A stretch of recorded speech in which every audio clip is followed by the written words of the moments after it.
अस्सलामुअलैकुम दोस्तों, कॉकरोच जनता पार्टी की जीत के बाद जो है जश्न मना रहे हैं कॉकरोच जनता पार्टी के लीडर और फाउंडर्स। और नाच गाना चल रहा है 5 स्टार होटल के अंदर और इसको टाइटल दिया गया है रेजिग्नेशन पार्टी, जिसके अंदर सभी को नाचते हुए देखा गया है। क्या कॉकरोच जनता पार्टी इसलिए खुश हो रही है क्योंकि धर्मेंद्र प्रधान ने इस्तीफा दे दिया है, रिजाइन दे दिए? ये इनके लिए एक खुशी की बात है, लेकिन नाच गाना करके पूरे सोशल मीडिया के ऊपर वीडियोस वायरल करना जैसे कि एक बहुत बड़ी जीत हुई है। तो मैं ये समझता हूँ कि जीत हुई है स्टूडेंट की, लेकिन ये जीत एक बहुत ही छोटी सी जीत है क्योंकि अभी बहुत सी चीजें बाकी है, जैसा कॉकरोच जनता पार्टी ने कहा। जो कौम एक धस्सी को निकाल के इतना खुश होती, उसको तलवारों से काटा जाता। अब यहाँ पर जिस शख्स का वीडियो देखे ये उस्मान फाजिल अली है, हैदराबाद के रहने वाले हैं और इनके वालिद भी जंतर मंतर पर एहतजाज के अंदर शामिल हुए थे। और इनका कहना है कि एक छोटी सी जीत के बाद ऐसा जश्न मनाना गलत है। आपको बता दूं कि ये वही शख्स है जो डे 1 से, जब से कॉकरोच जनता पार्टी के फाउंडर एहतजाज करे थे, तब से आखिर तक इन्होंने कॉकरोच जनता पार्टी के सपोर्ट में हर वो वीडियो बनाया, हर वो अपडेट दी जिसका इंतजार पब्लिक कर रही थी। और सबसे हैरानी की बात यह है कि गवर्नमेंट की तरफ से जो वादे किए गए थे कॉकरोच जनता पार्टी को, वो वादे अभी तक पूरे नहीं हुए थे। गवर्नमेंट ने कहा था कि जितने भी एफआईआर दर्ज हुई है उसे क्लियर किया जाएगा, लेकिन हमारे पास अपडेट आ रही है कि दिल्ली के कुछ नौजवान लड़के, बिहार पटना के नौजवान लड़के, उत्तर प्रदेश के नौजवान लड़के और जो भी लोग इस एहतजाज में शामिल थे, अभी तक उनका एफआईआर क्लियर नहीं हुआ। और अभिजीत दीप के सुबह में एक वीडियो डाले थे कि इनको जो है टाइफाइड हुआ है और उसके बाद शाम में ये पार्टी में नाचते हुए भी दिखाई दिए। देखिए, पहला इन लोगों का एहतजाज था, एहतजाज में इन्हें कामयाबी मिली तो ये अंदर से सीक्रेट पार्टी भी कर सकते थे, लेकिन ये जो पार्टी करके नाच गाना हो रहा है, इससे एक गलत मैसेज जा रहा है। एहतजाज के बाद कुछ लोगों ने नितिन गडकरी का भी नाम लिया था। Uncle ji bye bye bye. Uncle Nitin Gadkari के टाइम मिलेंगे वापिस, नितिन गडकरी के टाइम मिलेंगे वापिस। बहुत गाड़ियां खराब कर दी, अगली बार बिंदु के लिए कहना लड्डू से काम नहीं चलेगा। तो कल जुनैद का वीडियो ने आपने देखा ही होगा। जुनैद वही है जिन्होंने जंतर मंतर पर 2 महीने से कंटिन्यू लोगों के लिए खाने का इंतजाम किया। हालांकि खाना इनकी जेब के पैसों से नहीं था, लेकिन जो कोई भी इंडिया के अतराफ से स्विगी जोमेटो डिलीवरी के जरिए खाना भिजा रहे थे या घरों से खाना भिजा रहे थे, उन्हें डिस्ट्रीब्यूशन का काम की जिम्मेदारी जुनैद की थी। अभी आप देख सकते हैं जुनैद के साथ कोई भी कॉकरोच जनता पार्टी का ना लीडर है ना कोई सपोर्टर साथ दिखाई दे रहा है। दिखाई दे रहे हैं तो सिर्फ इनके मुस्लिम सपोर्टर्स, और जो साथ है ये फाउंडर है मिल्लत टाइम्स के, इनका नाम शम्स तबरेज कासमी है। इसीलिए कहा जाता है अपने लोग ही अपने होते हैं। अभिजीत दीपके, मैं ऐसा नहीं कह रहा हूं कि अभिजीत दीपके ने जुनैद के लिए आवाज नहीं उठाई है, आवाज तो अभिजीत दीपके ने सबसे पहले उठाई थी। इन्होंने खुद कहा था कि हमारे एक साथी को सताया जा रहा है, उत्तर प्रदेश में इनके फैमिली वालों को परेशान किया जा रहा है। कर रहे थे क्रिमिनल्स के घर पर आप जाना नहीं चाहते, उनको ट्रेस आप करना नहीं चाहते, लेकिन जो लोग यहाँ शांति से पानी बांट रहे, लोगों को खाना खिला रहे, उनके घर आप जा रहे हो सिविल ड्रेस में, उनके परिवारों को तंग कर रहे हो। तो आपका अगला स्टेप क्या है? मेरा अगला स्टेप तो मैं यही बैठूंगा, लेकिन मैं चाहता हूँ पुलिस अपनी ड्यूटी करे, हाथ खड़े ना करे।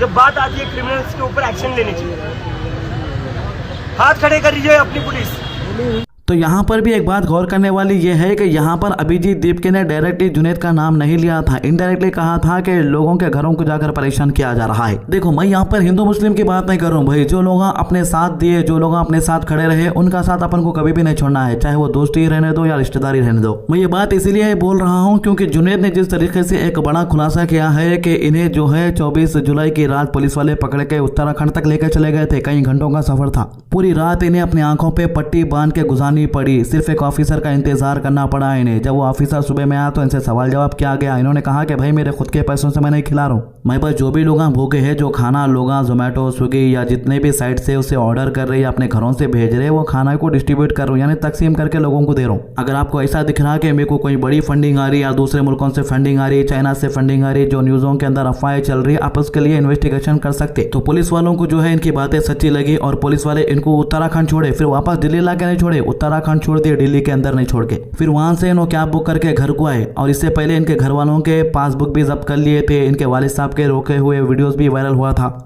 अब मैं ये इंतजार में था कि भाई जुनैद ने जब इतने बड़े खुलासे किए हैं दिल्ली पुलिस को लेकर, इसको लेकर कॉकरोच जनता पार्टी के फाउंडर अभिजीत दीपके या दूसरे लोग कुछ बयान करेंगे, लेकिन उनकी तरफ से इस मामले में एक भी बयान नहीं आया। ये सबसे हैरानी की बात है, एक शख्स अपनी नींद हराम करके, अपना सुकून हराम करके और अपना चैन हराम करके आपके साथ एहतजाज में महीनों तक शामिल था, आप उसके लिए एक आवाज तक नहीं उठा सक रहे, अब नाम तक नहीं लेना चाह रहे। और दूसरी तरफ आप मोदी जी जो वीडियो बनाए उसके नकल करके वीडियो बना रहे, मतलब कि आपको जो है पब्लिक को खुश करना है असली काम से निकल के।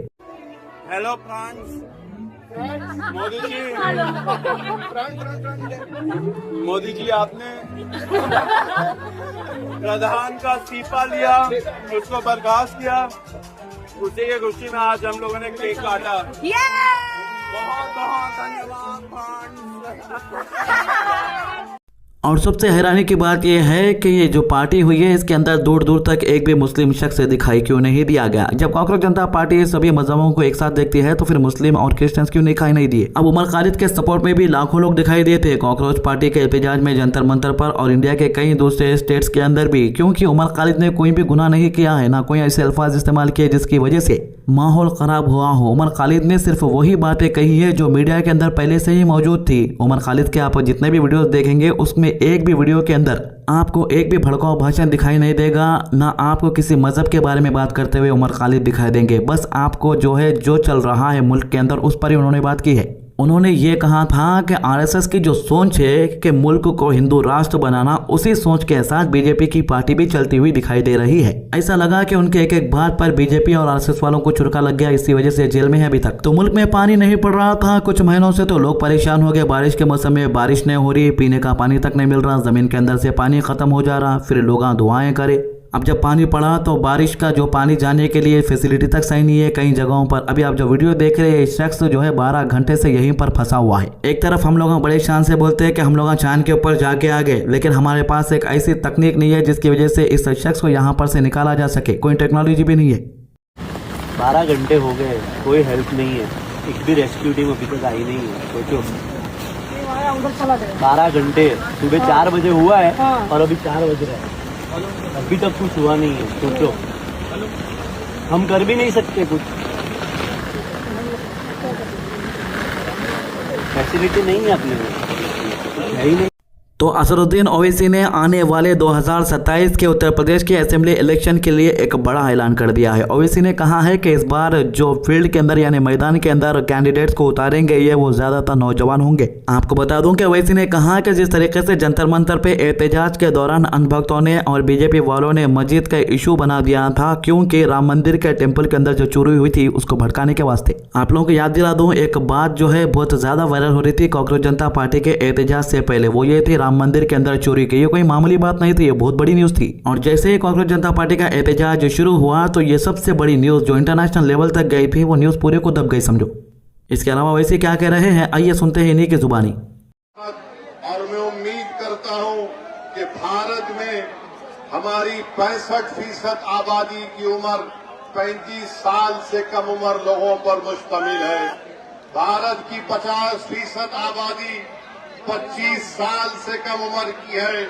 हमारी भी कोशिश यही होगी कि इंशाअल्लाह ताला उत्तर प्रदेश के आने वाले विधानसभा में नौजवानों को मजलिस इत्तेहादुल मुस्लिमीन अपना उम्मीदवार बनाएगी, ताकि वो जाकर आपकी बेबाक तरीके से आपकी नुमाइंदगी करेंगे।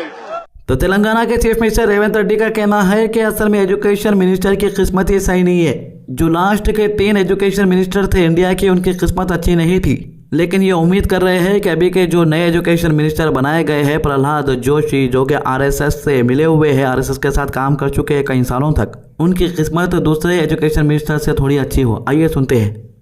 प्रहलाद जोशी जी को मैं शुभकामना देना चाहता हूं, मगर जो एजुकेशन मिनिस्टर जो भी बना, देखो स्मृति ईरानी जी, जयवदेकर प्रकाश देवदेकर जी, ऐसे पीछे पीछे ढूंढते जाओ, धर्मेंद्र प्रधान जी, हर किसी का किस्मत खराब ही हो गए। मैं ये चाहता हूँ प्रहलाद जोशी का किस्मत खराब ना हो जाए। अब पांच एजुकेशन मिनिस्टर्स को आप कंटिन्यूसली देखो।